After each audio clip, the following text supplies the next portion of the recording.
sobre tecnologia feita de pessoas para pessoas.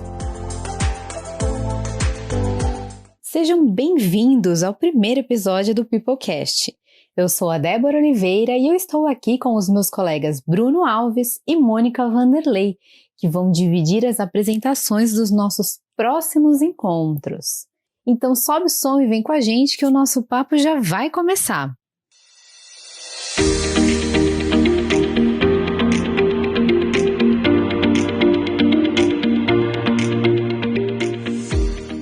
Mas calma, antes eu quero te apresentar o conceito do PeopleCast. O PeopleCast chegou para dar visibilidade para as pessoas que estão por trás das tecnologias. Aqui você encontra bate-papos com especialistas e empresas que estão surfando a onda da experiência do cliente nos canais digitais. A gente quer te contar tudo isso. Vamos a cada episódio trazer convidados que usam a tecnologia para melhorar os seus negócios e, é claro, a experiência dos seus clientes.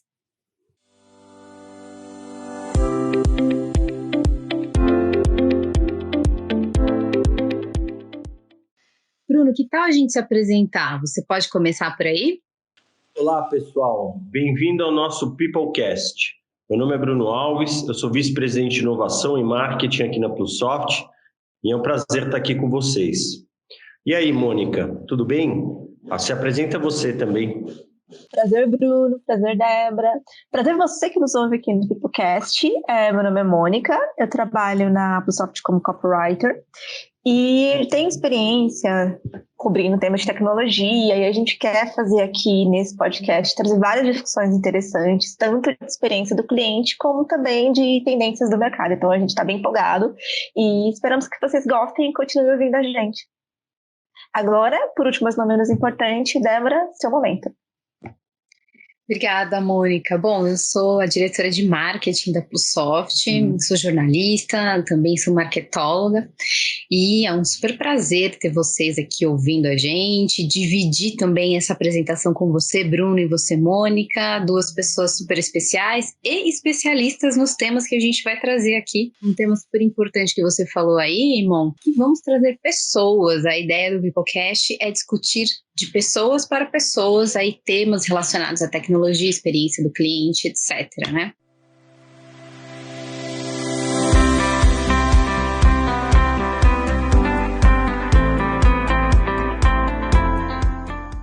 E para esquentar aqui, olha que legal, eu trouxe um tema para a gente começar a discutir. É, na verdade, uma pesquisa, um dado super interessante de uma pesquisa global do ano passado, mostra que 83% das pessoas reconhecem que a tecnologia se tornou parte da experiência humana, que é justamente uma temática que a gente vai abordar bastante aqui. E além disso, 76% dos executivos concordam que as organizações precisam reestruturar as experiências que unem tecnologias e pessoas de forma mais centrada no humano. Essa é uma reflexão super necessária, né? Você não acha, Bruno? Você acha que existe aí um movimento das empresas que buscam mais do que atender às necessidades de consumo, mas colocar de fato as pessoas no centro, falar de sociedade 5.0? Você acha que a humanização veio para ficar?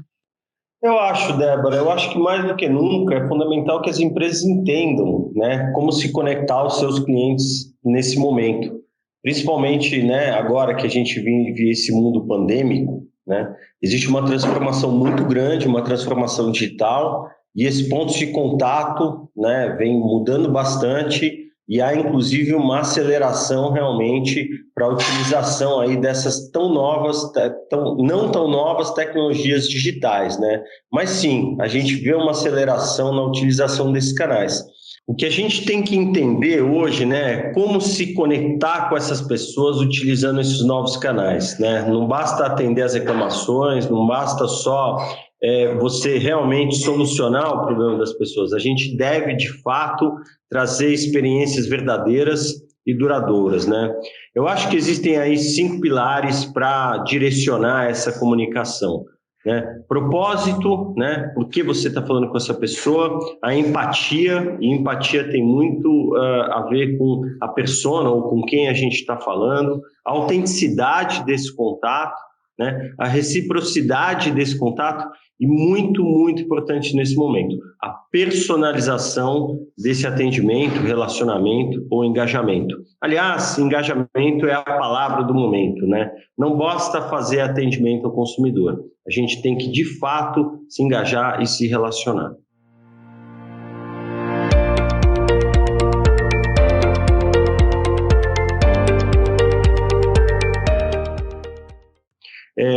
Mônica, aproveitando, eu tenho uma pergunta para você, né?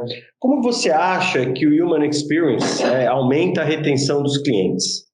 Bem, Bruno, eu tenho, na verdade, gente, não é mentira, eu tenho um case para contar sobre isso, sobre como o Human Experience melhora e ajuda as empresas a aumentar a retenção do cliente e também aumentar os lucros. Por exemplo, eu, neste momento, estou desde janeiro tentando conversar com a minha imobiliária, porque eu tenho um problema aqui na luz da cozinha e eu não consigo conversar com as pessoas, não consigo falar com o proprietário. Eu sou sempre, toda vez que eu tento entrar em contato, eu falo com uma pessoa diferente, não tenho histórico.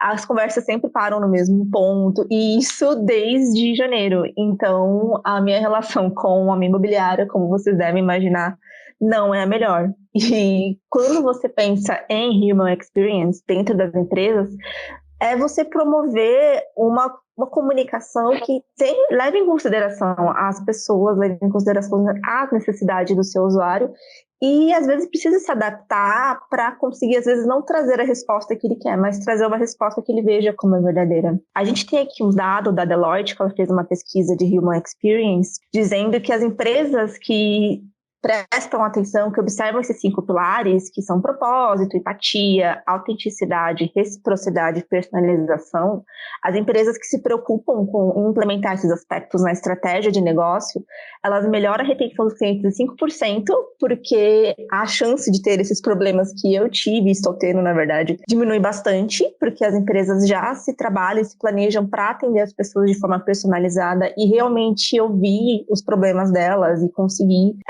contornar ou conseguir corrigir de uma forma mais satisfatória.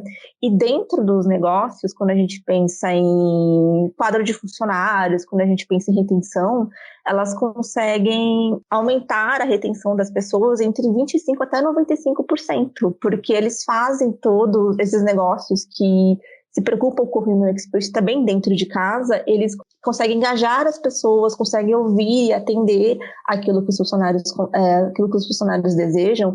Então, quando as pessoas têm uma visão mais clara daquilo do que a empresa oferece e os contratos são cumpridos, as promessas são realizadas, elas se sentem mais seguras, elas se sentem mais ouvidas e a vontade de sair, o desejo de buscar outras experiências não existe. Então, a retenção acaba diminuindo bastante. Isso é uma coisa que eu acho bem legal. E eu queria ouvir um pouco da Débora também. Eu sei que esse é um tema que você gosta bastante, você vem estudando muito, né? Então, eu queria entender um pouco também o que você acha que as empresas podem fazer para incluir experiências mais humanas nos seus negócios.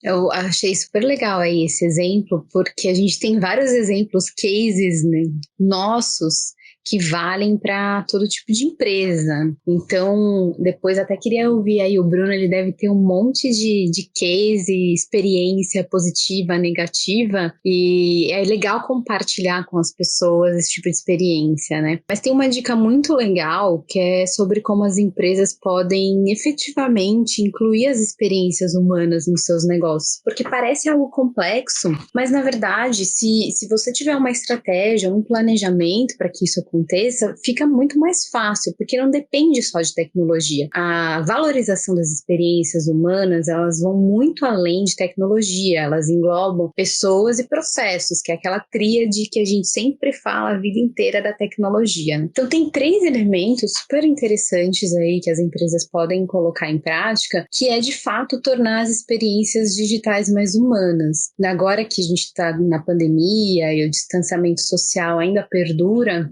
é super importante ter essas experiências humanas no digital. E aí eu trago um dos pontos que o Bruno falou, que é a questão da personalização do atendimento, né? Você sente essa humanização quando você passa a personalizar mais o atendimento, né? Outra dica importante é focar nos valores humanos e também reconhecer a necessidade de confiança, porque se, por exemplo, né, aí no caso que você citou da sua imobiliária, não tem uma relação de confiança aí, né? Porque você sabe que precisa pesquisa deles ali em algum momento, mas aí eles ficam passando a bola internamente, não tem uma informação centralizada, não tem um histórico do que você conversou com eles da última vez, aí não tem como uma resolução pode ser feita rapidamente. Tem uma quebra de confiança aí nesse processo, né? Bruno, tem alguma coisa aí para compartilhar com a gente desses 3 pilares, ou até mesmo retomar a questão aí de um case de sucesso, de experiência que você gostaria de comentar? Bom, esse assunto é um assunto que me agrada bastante, um assunto de bastante pesquisa aí ao longo dos últimos anos, né? Eu acho que tem alguns pontos super importantes, né? Falando um pouco de tecnologia, Débora e Mônica, existe uma importância muito grande você utilizar hoje uma plataforma realmente que unifique todos esses relacionamentos e esses dados, né? O CRM multicanal, né? Ou essa experiência omnichannel é super importante porque você, de fato, tenha em um único repositório de dados todas aquelas conversas, tudo aquilo que foi falado, né, com os seus clientes, claro, respeitando aí a lei de proteção de dados, né, que é muito importante, mas assim, mantendo uma timeline única de conversação independente do canal. Isso faz com que você conheça melhor, né, o seu público, que você conheça melhor aí os seus clientes ou as pessoas, né? Vamos falar de pessoas. As pessoas que estão se relacionando com as suas marcas e os seus produtos, né? Essa visão única, ela permite com que você tenha um histórico, com que você tenha aí um começo de conversa. Afinal de contas, conversar e personalizar, né? Para você conseguir conversar e personalizar, você precisa saber quem é essa pessoa e você precisa ter o histórico da conversa anterior também, né? Mas eu acho que essa questão de fato da gente tornar essa experiência mais humana, ela vem um pouco também da gente fazer um planejamento de como essa conversa vai acontecer nesses canais. Então, tem experiências muito bacanas de marcas, na verdade, que atendiam nos canais tradicionais e foram para as redes sociais e mudaram a forma, né, como elas falam com os seus clientes, consumidores, pessoas. Então, de senhor, de senhora, né, vai para você. Então, esse entendimento de fato de quem é o seu público e esse planejamento aí do que a gente chama aí da brand persona é muito importante, né, para que você consiga personalizar e se relacionar. A gente tem experiências muito legais aqui na área de social e na área, né, de relacionamento. Desde marcas que só atendiam aí nos seus canais oficiais, né, no Facebook, no Messenger, no Twitter, e que passam também a conversar, né, com outras pessoas, por exemplo, nas páginas dos influenciadores. Então, as dúvidas, né, ou essas perguntas, ou essa conversa com a marca, começa a acontecer em diferentes locais, não só nos canais tradicionais. Mas eu acho que mais importante do que isso é, de fato, entender os anseios, né, e as vontades desse público.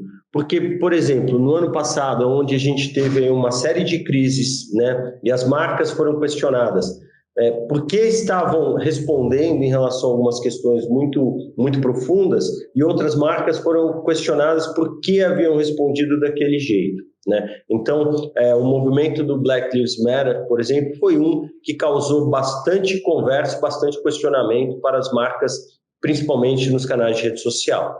É um tema vasto, mas é um tema muito gostoso, porque eu acho que a gente vai evoluir muito aí nos próximos meses e anos em relação à personalização e em relação à humanização desse contato entre marca e pessoas.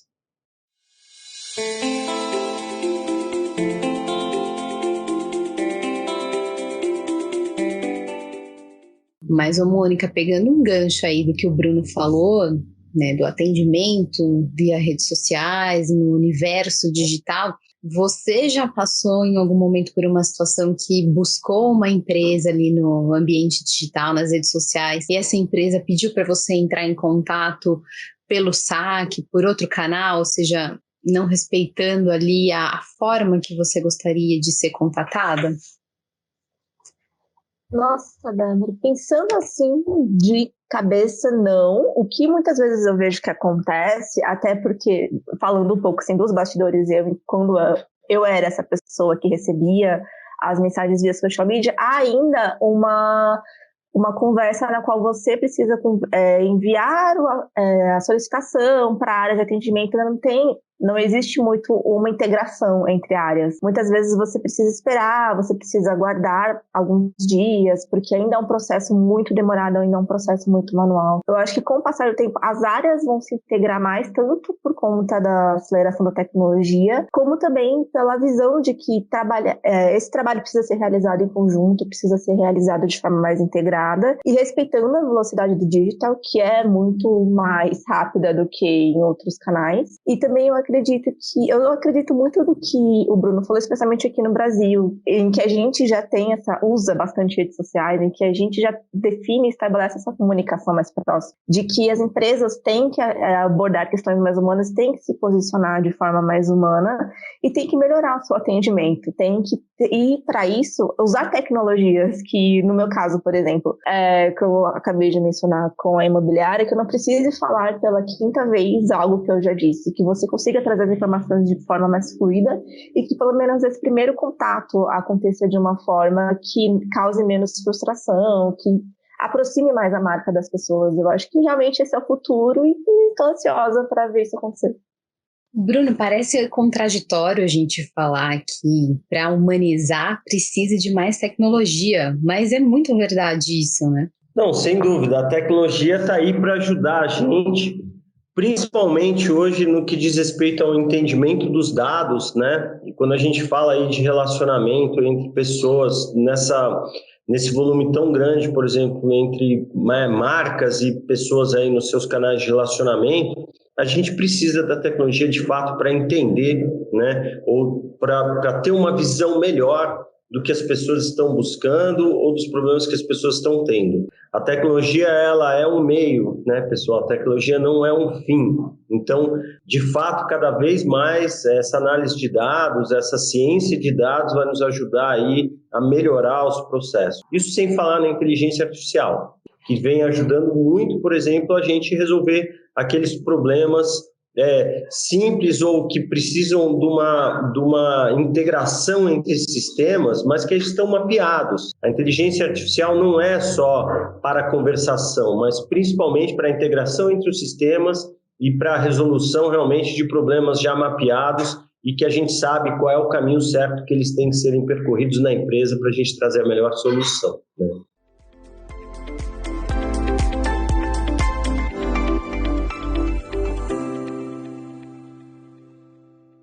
Pessoal, essas são apenas algumas das discussões que vamos trazer aqui. Se você curtiu o nosso papo, não esquece de seguir a gente nas redes sociais e, claro, compartilhar. Por hoje é isso. Até o próximo episódio. Obrigado. Esse é o PeopleCast.